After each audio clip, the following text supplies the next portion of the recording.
Pernah dengar kisah Abdullah bin Umar radhiyallahu taala anhuma? Sedang bersama Rasulullah SAW, datang seseorang tampilannya sederhana luar biasa, jinjing sendal jepit lah kalau kita sekarang itu, bawa sendal jepit begini, datang. Ya. Apa kata Nabi komennya? Sebelum dia tiba, kata Nabi, akan datang nih pemuda ahli surga. Pemuda tuh, pemuda. Kata Nabi, akan datang pemuda ahli surga. Ketika Nabi selesai komen itu, yang datang orang tadi, nggak ada yang lain. Penasaran kan, yang ini bukan. Kalau dari lihat tampang kayaknya biasa aja gitu. Ya.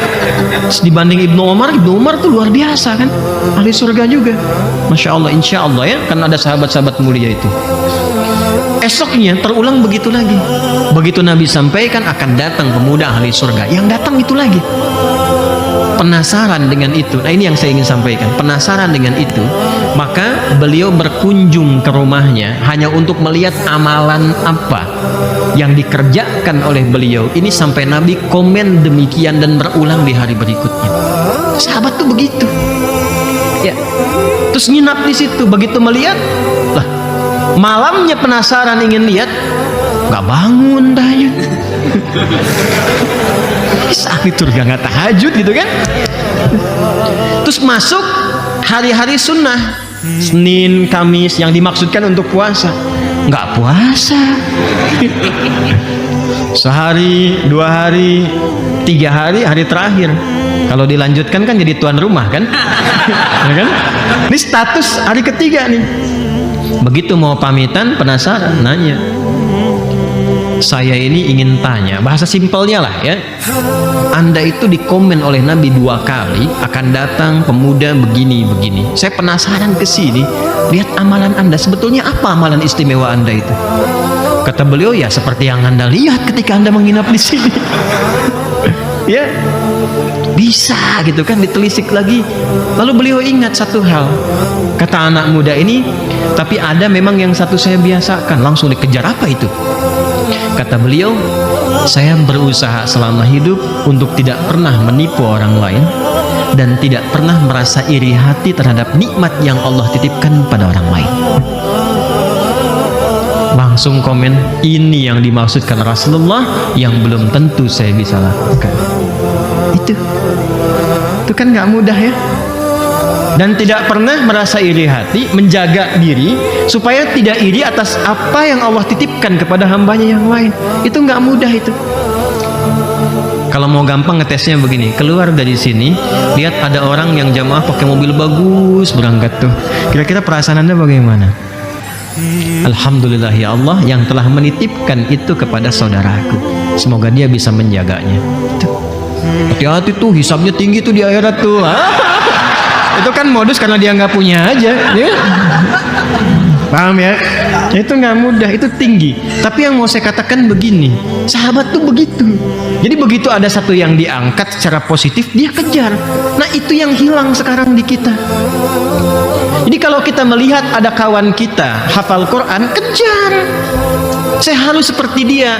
Perkara berhentinya di mana, itu terserah Allah menghendaki kita. Yang penting kita masih dawam untuk menghafal.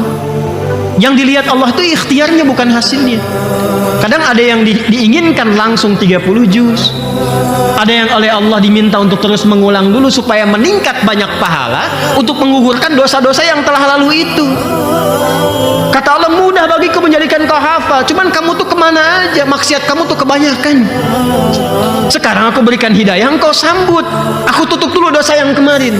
Makanya ada yang menghafal tuh 3 hari 1 ayat baru hafal.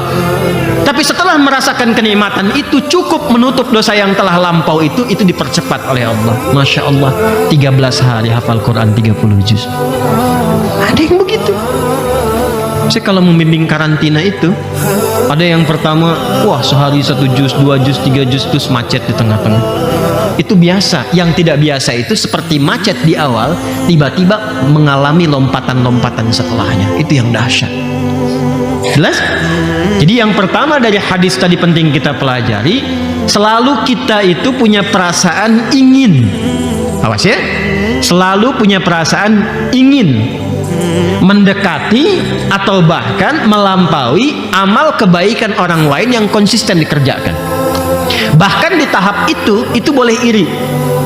Iri terhadap amal soleh yang mendorong kita berbuat positif, itu bisa dilakukan. Namanya ghibtah. Apa namanya apa? Ghibtah, ya. Ghibtah itu perasaan cemburu terhadap amal soleh seseorang yang menjadikan kita ingin menyusulnya atau bahkan melampauinya. La hasada illa fitnataini. Kata Nabi, hasad itu nggak boleh, iri hati itu nggak boleh, kecuali dalam dua perkara yang disebut dengan ghibtah. Rajulun atahullahul ilma, seseorang yang dianugerahi oleh Allah pengetahuan dan dia share itu, dia sampaikan, dia bagi itu setiap siang dan malam. Ada lagi rajulun atahullahul mala, seorang yang dianugerahi oleh Allah harta berlimpah, maka dia sibuk infak siang dan malam. Kadang-kadang dia nggak mau dikenal, ada yang butuh, berangkat, dia utus seseorang. Nah, kalau ketahuan, boleh itu dicemburui. Jelas ya?